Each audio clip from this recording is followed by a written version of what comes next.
এখন শুনবেন আমাদের স্থানীয় সংবাদ। আসসালামু আলাইকুম। বাংলাদেশ বেতার সিলেট, খবর পড়ছি গুলজার আহমেদ। পারিবারিক বিরোধ, যৌতুক দাবিসহ বিভিন্ন সমস্যায় আজ থেকে আর সরাসরি মামলা করা যাবে না। এসব সমস্যায় মামলা করার আগে মধ্যস্থতার চেষ্টা করতে হবে। আইনগত সহায়তা প্রদান অধ্যাদেশ 2025-এ এমন বিধান রাখা হয়েছে, যা আজ থেকে কার্যকর হবে। গতকাল সিলেটের একটি হোটেলে লিগ্যাল এইড বিষয়ক পাইলট প্রকল্পের উদ্বোধন করা হয়। এতে প্রধান অতিথি ছিলেন আইন, বিচার ও সংসদ বিষয়ক মন্ত্রণালয়ের উপদেষ্টা ডক্টর আসিফ নজরুল। উদ্বোধনকালে তিনি বলেছেন, বাংলাদেশে প্রধান 5টি সমস্যার একটি হলো ন্যায় বিচার সংকট। আমরা আইন ও আনুষ্ঠানিক অনেক সংস্কার করেছি, যা অতীতে কেউ করেনি। পরবর্তী সরকার এই সংস্কারগুলো ধরে রাখলে মানুষের ন্যায় বিচার পাওয়ার অবারিত সুযোগ সৃষ্টি হবে। ন্যায় বিচারের সংকট থাকবে না। আইন সহায়তা প্রদান অধ্যাদেশ 2025-এর ধারা 1-এর উপধারা এর প্রদত্ত ক্ষমতা বলে পাইলট প্রকল্প হিসেবে সিলেট, মৌলভীবাজার, সুনামগঞ্জ, ফরিদপুর, ময়মনসিংহ, রংপুর, দিনাজপুর, সাতক্ষীরা, কুষ্টিয়া, কুমিল্লা, নোয়াখালী, রাঙ্গামাটি জেলায় এই কার্যক্রম শুরু হচ্ছে।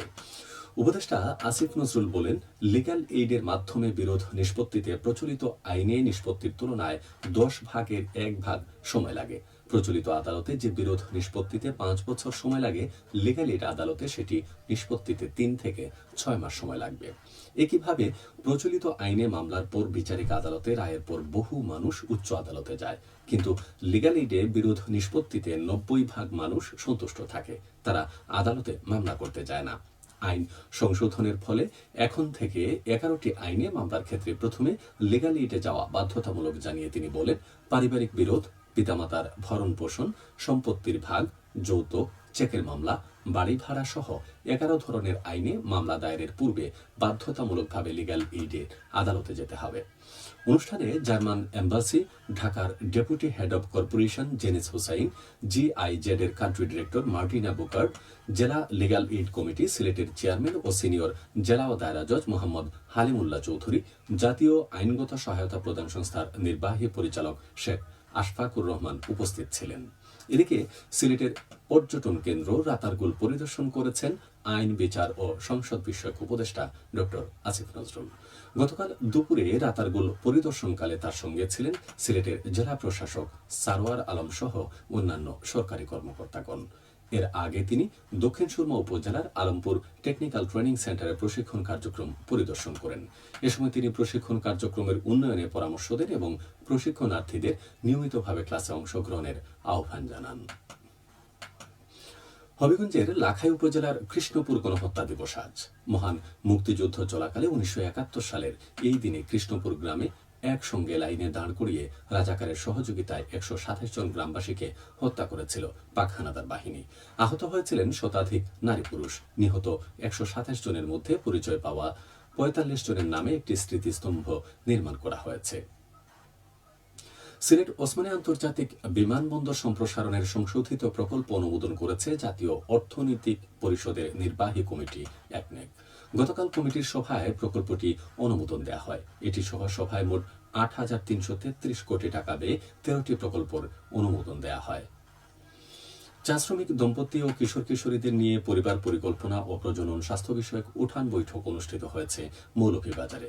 আজ সকালে উপজেলার দেওড়াছড়া চা বাগানের নাটমন্দির প্রাঙ্গণে অনুষ্ঠিত উঠান বৈঠকে প্রধান অতিথি ছিলেন জেলা civil surgeon doctor Mamunur Rahman.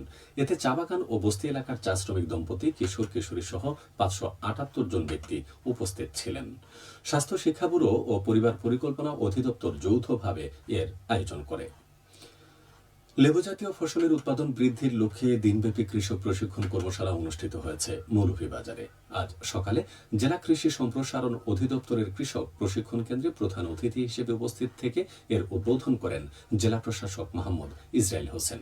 এতে উপজেলার 12টি ইউনিয়ন ও একটি পৌরসভার 88 জন কৃষক কৃষানি অংশ নেন। লেবু জাতীয় ফসল সম্প্রসারণ, ব্যবস্থাপনা ও উৎপাদন বৃদ্ধি প্রকল্পের আওতায় কৃষি সম্প্রসারণ অধিদপ্তর এর আয়োজন করে। দেশের দ্বিতীয় বৃহত্তম চা নিলাম কেন্দ্র মৌলভীবাজারের শ্রীমঙ্গলে অনুষ্ঠিত হয়েছে চলতি অর্থ বছরের ১৯তম নিলাম। গতকাল দিনব্যাপী এই নিলামে দেশের ২৭টি চা বাগানের ২,৪৫,৬২৩ কেজি চা নিলামে ওঠে। এর মধ্যে বিকেল পর্যন্ত বিক্রি হয়েছে প্রায় ৪ কোটি টাকার ১.৫ লাখ কেজি চা। নিলামে বিটিআরআই চা বাগানের গ্রিন টি সর্বোচ্চ ১,২৬০ টাকা এবং হামিদিয়া চা বাগানের ব্ল্যাক টি সর্বোচ্চ ২৮০ টাকা কেজি দরে বিক্রি হয়েছে। নিলামে ৯টি টি ব্রোকার্স হাউস অংশ নেয়। বাংলাদেশ চা বোর্ড জানায় চলতি অর্থ বছরে দেশের ৩টি নিলাম কেন্দ্রে ১২২টি নিলাম অনুষ্ঠিত হবে। এর মধ্যে শ্রীমঙ্গলে ৪৮টি।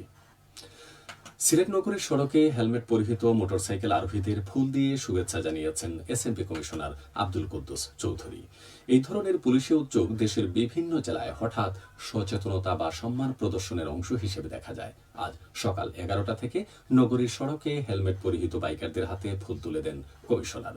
স্থানীয় প্রশাসন ও ট্রাফিক ইউনিটও উপস্থিত ছিলেন এবং ছোট্ট একটি সচেতনতামূলক কার্যক্রমে অংশ নেন সবাই। সবশেষ আবহাওয়া। রাত ১টা পর্যন্ত পূর্বাভাসে বলা হয়েছে সিলেট সহ পার্শ্ববর্তী এলাকায় আজ কোনো সতর্কবাণী নেই এবং কোনো সংকেত দেখাতে হবে না।